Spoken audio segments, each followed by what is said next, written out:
This will be obvious later, but my mom never told me any of these stories. Edie would have, but Mom didn't like bringing up the past.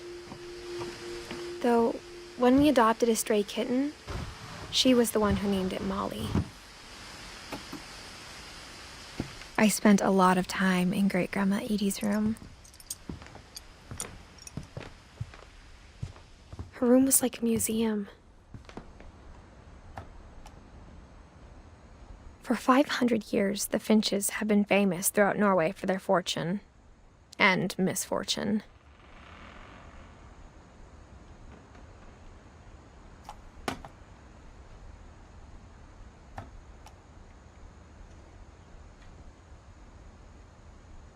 Odin Finch buries the latest victims of the family curse, his wife Ingeborg and their newborn son, Johan. On January 7th, 1937, he set sail with his family and his house, hoping to leave the curse behind. But 40-foot waves off the coast of Washington send the house and Odin to the bottom of the sea. Odin's daughter Edie, with husband Sven and baby Molly, step ashore on their new home, Orcas Island.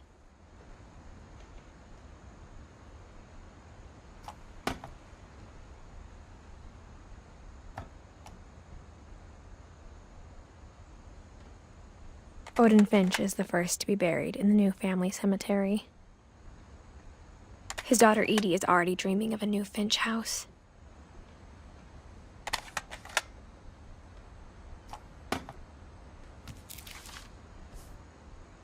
Whatever's wrong with this family, it goes back a long ways.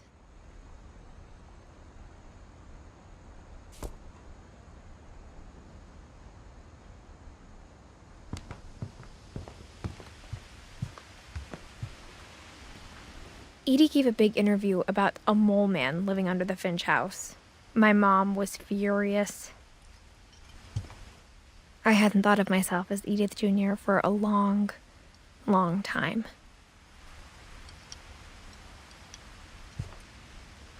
One summer, they evacuated the island, but Edie refused to go. For a few weeks, she was a celebrity. When Edie told people Sven was killed by a dragon, she could also have said he was building a dragon-shaped slide that collapsed.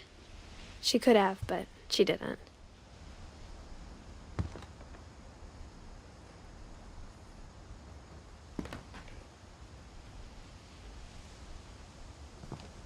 Even in her 90s, sometimes Edie seemed a lot younger than my mother.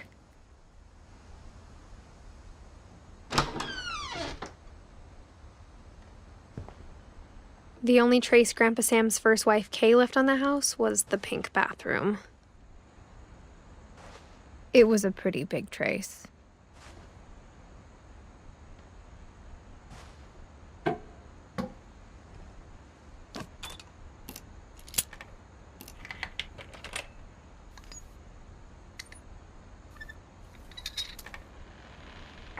There's a secret in this bathroom. It's in the last place you would look. It isn't in the cupboard. It's hidden in this book.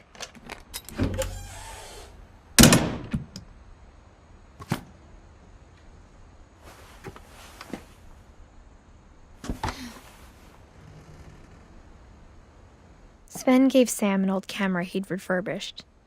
He never put it down.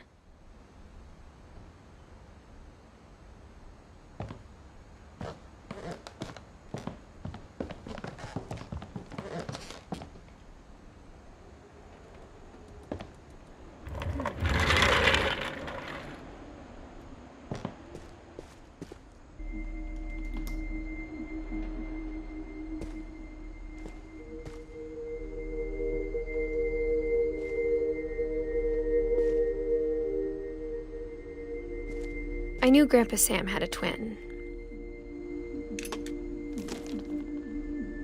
and that he never talked about him. I guess my grandpa didn't like history any more than my mom did.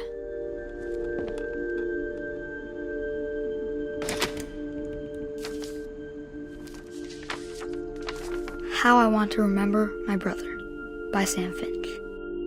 The thing I remember is that when he made up his mind, that was it.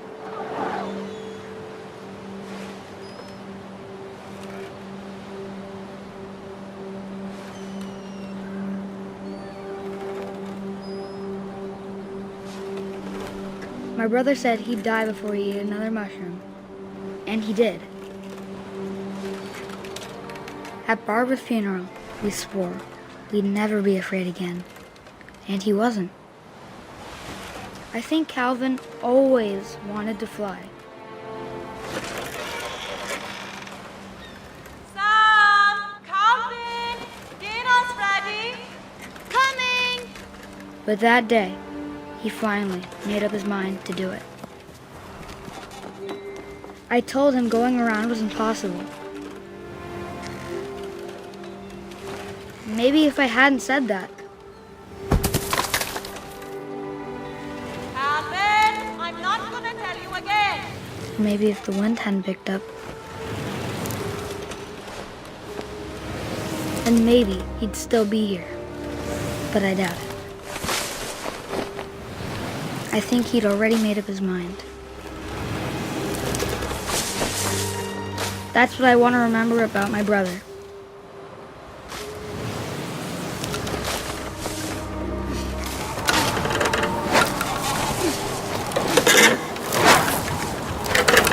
The day he made up his mind to fly.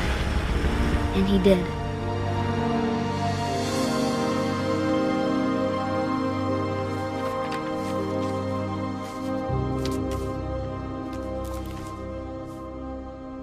Calvin's story felt strangely familiar.